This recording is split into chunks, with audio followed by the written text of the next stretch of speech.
Um abraço a você mais uma vez, caro amigo internauta, e a minha gratidão por estar aqui acessando o nosso vídeo, que você também pode assistir pelo site da Editora Chico Xavier, que é o www.editorachicoxavier.com.br. Hoje nós vamos tratar de um tema interessante. O título que nós escolhemos é Como Vencer o Mundo. Um comentário que nós vamos partir do Evangelho de João, no seu capítulo 16, versículo 33, quando o evangelista nos diz o seguinte: Tenho-vos dito isso, para que em mim tenhas paz. No mundo tereis aflições, mas tende bom ânimo. Eu venci o mundo. Bom, nós sabemos que no mundo em que vivemos, e de todos os momentos que a história nos mostra, a humanidade, a dor e o sofrimento estão presentes na vida do ser humano reencarnado no planeta. As dificuldades são muitas, desde a fome, as enfermidades, até mesmo a violência, até mesmo a discórdia entre as famílias, a desunião. Enfim, são muitas as dificuldades que nós aqui haveremos de enfrentar nas nossas reencarnações. E há também muitas diferenças entre nós. Alguns de nós nascem e parece que vivem em situações muito mais amenas do que outros, que enfrentam dores, sofrimentos acerbos nas mais variadas condições. Mas nós sabemos que se temos um Deus que é magnânimo e justo, todas essas diferenças, todas essas dores, todos esses sofrimentos têm que ter uma razão de ser. Isso não pode ser simplesmente um castigo, mas sim um instrumento de aprendizado para o nosso crescimento. É preciso que haja o escândalo, nos dizia Jesus, mas ai de quem, por quem o escândalo vier. Então essas dores e sofrimentos, não devemos encará-las como um castigo de Deus, como se Deus tivesse se esquecido de nós, ou como algo que apenas vem nos prejudicar. Devemos encará-las também e principalmente como instrumento da lei divina, para nos levar ao aprendizado, ao crescimento, enquanto espíritos que somos. Espíritos que estamos aí diante da eternidade. Espíritos imortais que devemos estar crescendo, aprendendo, para cada vez mais nos aproximarmos de Jesus.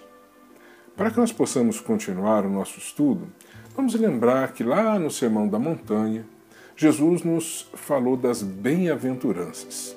Entre as bem-aventuranças, ele nos disse bem-aventurados os aflitos. E com relação aos aflitos, mais especificamente, ele disse bem-aventurados os que choram, pois que serão consolados. Bem-aventurados os famintos e os sequiosos de justiça, pois que serão saciados. Bem-aventurados os que sofrem perseguição pela justiça, pois que é deles o reino dos céus. Está lá no capítulo de Mateus, Evangelho de Mateus, no capítulo 5, ali a partir do seu versículo 4. Bom, se sabemos que Deus é magnânimo, que é infinitamente bom e justo, sabemos que há de ter uma justiça nas aflições que cada um de nós passa quando reencarnados aqui no planeta. Nós sabemos que somente na vida futura se podem efetivar estas promessas que Jesus nos colocou nas bem-aventuranças. São as compensações para os sofrimentos de hoje. Bem-aventurados os que choram, pois eles serão consolados. Bem-aventurados os pobres de espíritos, porque é deles o reino dos céus. A promessa é sempre para um momento futuro. Portanto, sem a certeza do futuro, essas máximas de Jesus seriam um contrassenso. Mais ainda, seria um engodo. Então nós temos a certeza, e a doutrina espírita assim nos ensina, que o desencarne, a morte, é apenas um momento biológico. É uma passagem para o espírito para a continuidade da vida em um outro plano. E lá, certamente, ele poderá receber as benesses ou as dificuldades que ele plantou enquanto aqui estava. Então, mesmo com a certeza de que lá no futuro nós podemos buscar o crescimento, podemos buscar a felicidade, podemos esperar algo melhor para as nossas existências, para a nossa vida, apenas isso não nos faz compreender a razão exata daquilo que nos faz sofrer hoje em nossas existências. Para que possamos compreender isso melhor, nós temos que buscar na doutrina dos espíritos a lei de causa e efeito, que é um dos seus princípios fundamentais. A lei de causa e efeito nos fala da justiça das aflições. Nós devemos, por exemplo, perguntar: por que sofrem uns mais do que os outros? Por que uns nascem na miséria e outros na opulência? Uns nascem enfermos, outros sadios. Nascem pessoas em posições sociais ou financeiras tão diferentes uma das outras, enquanto para uns falta tudo, outros têm tudo. Porque uns nada conseguem no decorrer da vida, parece que todo o esforço acaba sendo em vão, enquanto para outros o mundo parece estar sempre sorrindo. Deus, nós sabemos, é todo poder, toda bondade, todo amor, toda justiça. Ele é soberanamente bom e justo. Logo, essas dificuldades da vida derivam de uma causa justa. E se Deus é justo, esta causa nós temos que buscar compreendê-la para compreender a justiça de Deus.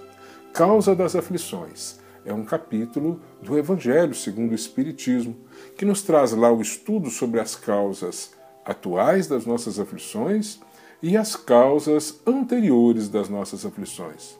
Nós podemos estar sofrendo hoje determinada dificuldade na vida e rebuscamos na nossa memória alguma atitude, alguma conduta nossa que possa justificar o sofrimento, a dor que vivenciamos naquele momento.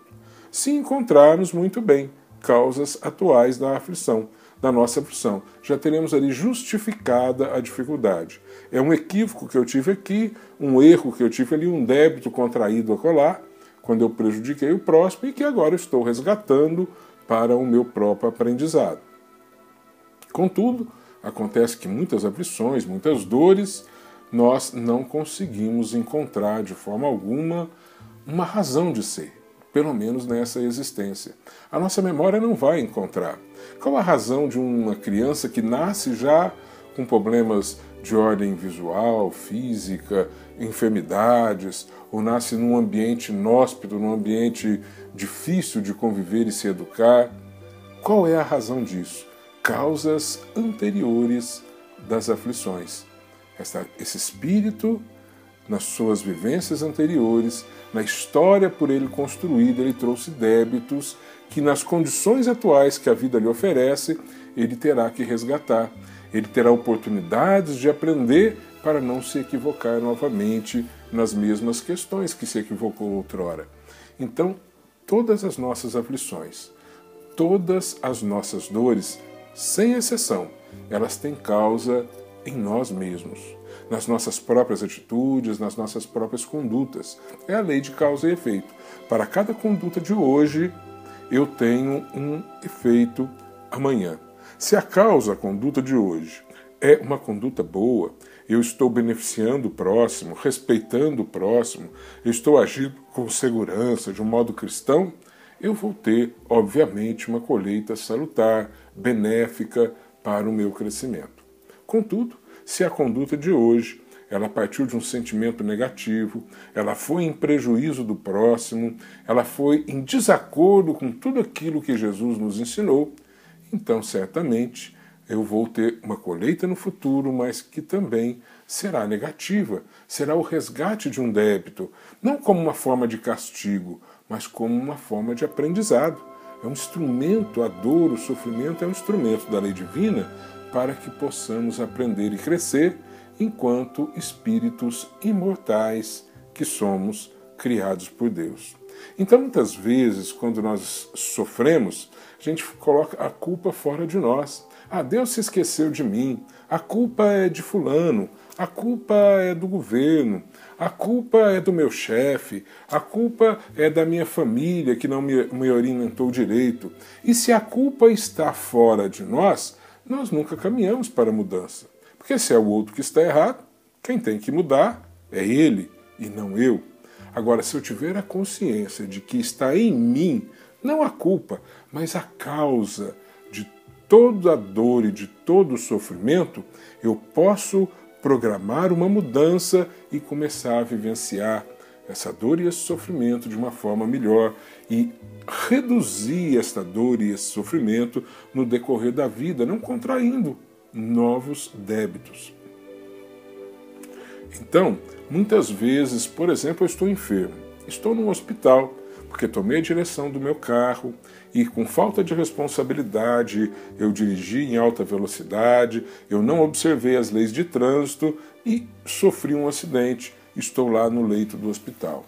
Vou fazer a minha reflexão e vou verificar que a causa de eu estar ali naquelas condições foi a minha incúria, a minha falta de responsabilidade ao volante. Está muito fácil de encontrar.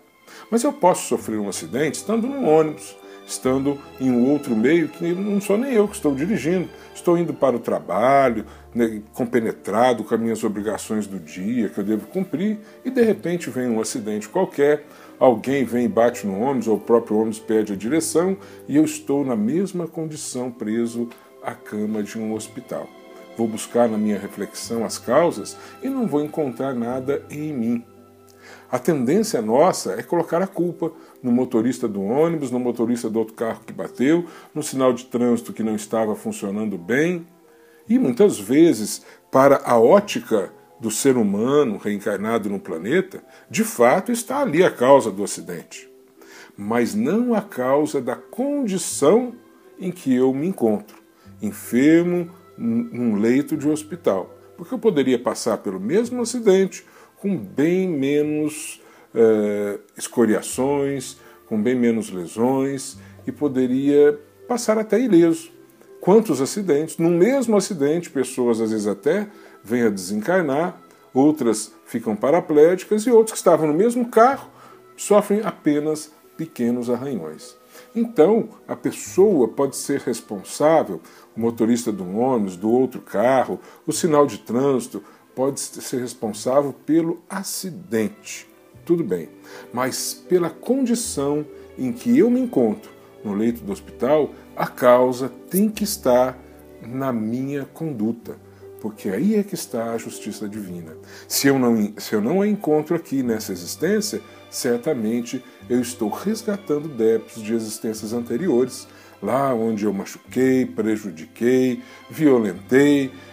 Então agora eu vou estar resgatando débitos para que eu possa valorizar o corpo, a saúde, para que eu não mais prejudique o meu irmão, para que eu não mais prejudique o meu próximo. Então a causa de todas as aflições nascem na nossa própria conduta, nascem em nós mesmos. Se nós tivermos a consciência disso, nós começaremos então a ter a necessidade de mudar. Nós vamos nos conscientizando dessa real necessidade de mudar efetivamente nossas crenças, nossas condutas, nosso modo de ver a vida, os sentimentos que trazemos em nossos corações. E vamos tendo a certeza de que é possível vencer o mundo. Por quê? Se a causa das minhas aflições estão em mim, ora, é só eu não dar mais causas para aflições. Só ao começar a trabalhar em prol do próximo, agir como Jesus agiria em cada situação que a vida me trouxer, e aí então as dores, os sofrimentos vão diminuindo, porque os meus débitos vão se esvaindo, vão sendo resgatados, eu vou aprendendo, e aí eu vou conseguindo aos poucos vencer o mundo. Temos que aceitar o resgate das faltas passadas, o sofrimento que nos vem em razão das dificuldades que impomos ao nosso próximo em vidas pretéritas. Mas temos que fazer isso trabalhando em prol da nossa felicidade e da felicidade do próximo. Ajuda-te, que o céu te ajudará, nos disse Jesus. Batei e abre-se-vos-á, buscai e achareis. Então, cabe-nos ir ao encontro, ir na busca da felicidade e buscar vencer o mundo. E nós só vamos conseguir vencer o mundo quando vencermos a nós mesmos. Temos que nos lembrar que todas as vezes que o Mestre Jesus curava alguém, fazia um paralítico andar, um cego ver, curava as feridas de um leproso, ele dizia: a tua fé te curou. E até hoje nós poderíamos ser capazes de ouvir Jesus nos dizendo: só a tua fé pode te curar. Então vamos nos fortalecer na fé para que nós possamos de fato vivenciar aquela lei de amor que Jesus nos ensinou. Que possamos vivenciar a lei de caridade que Allan Kardec nos passa. Fora da caridade não há salvação. E através da prática da caridade vamos tentar crescer como seres eternos que somos, em busca da felicidade, porque afinal de contas foi o próprio Jesus que nos disse: das ovelhas de meu Pai, nenhuma se perderá. Para vencermos o mundo, nós temos que vencer a nós mesmos. Paulo de Tarso, ele teve a oportunidade de dizer no final da vida: já não sou mais eu quem vivo, é o próprio Cristo quem vive em mim. Isso é vencer o mundo.